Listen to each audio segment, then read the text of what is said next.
Féana, question ezali boye. Ezali tobu ici ndeko moko ya mwana njili. Ya mwana poto akufi na Congo. Wa Emasimba. Emasimba na yoka moko ya mwana poto azanjilwa na diaspora azanjilwa na yoka kike famille salaki erreur bakene yokozwa ebembe ya chef coutumier baleli bake bakondi. Non kiti. Famille esalaki erreur. Tabake na morke bazwaki ebemba mutu mususu. Ebemba mutu mususu yaki ya chef coutumier. Bake baleli tesili bakokunda.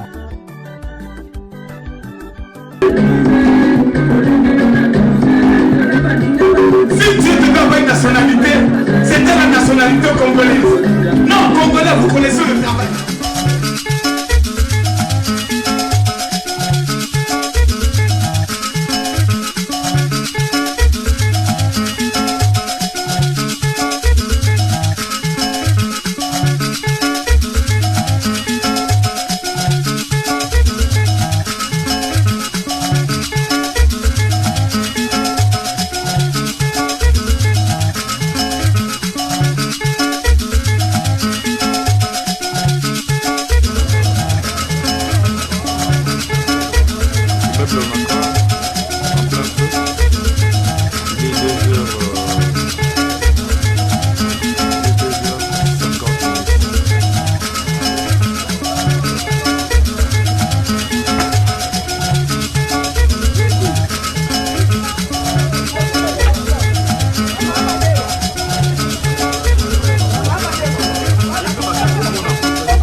question ezali boye. Ezali tobu ici ndeko moko ya mwana njili. Ya mwana poto akufi na Congo. Wa Emasimba. Emasimba na yoka moko ya mwana poto azanjilwa na diaspora azanjilwa na yoka kike famille salaki erreur bakene yokozwa ebembe ya chef coutumier baleli bake bakondi. Non kiti. Famille esalaki erreur. Tabake na morke bazwaki ebemba mutu mususu. Ebemba mutu mususu yaki ya chef coutumier. Bake baleli tesili bakokunda bakolo sikoyo ebembe tango bakei na morke ba ebembe na bino ezati c'est que batu moko batu bazwaki ba se trompa ki erreur est humaine. Alors sikoyo et comme en l'état et comme ba déterrer nous autres ya chef coutumier pour ba que nous na mboka et puis bembe ya akulutu Emasimba ezana morke.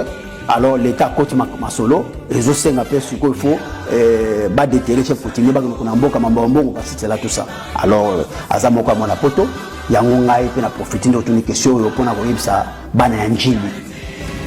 Solidarité zaka te soki mutu aza na bomu aza moko ya mwana ya poto lakisi bolakisa solidarité na bino en tant que ba njilwa ya diaspora oyo bayebaki Emasimba aza moko ya bino ya bana poto. Alors bolingo balakisa kango kaka tango mutu aza vivante même tango mutu atiki bino bo sala ya bino cotisation amour na bino bo manifester yango kaka pantalon te kaka sapato te mais les anzela batu nyonso bola kisa de quoi vous êtes capable solidarité diaspora njili tombona kiela wenze et sendi mutu na mutu a se manifester.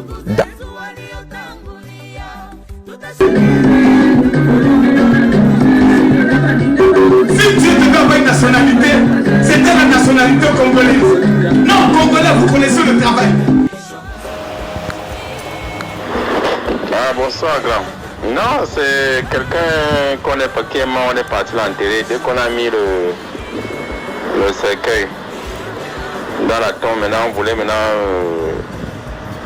la tête et tout, le cercueil a pris feu.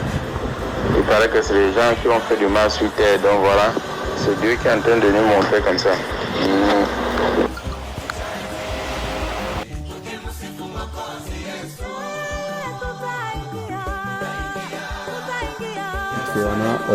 Question ezali boye.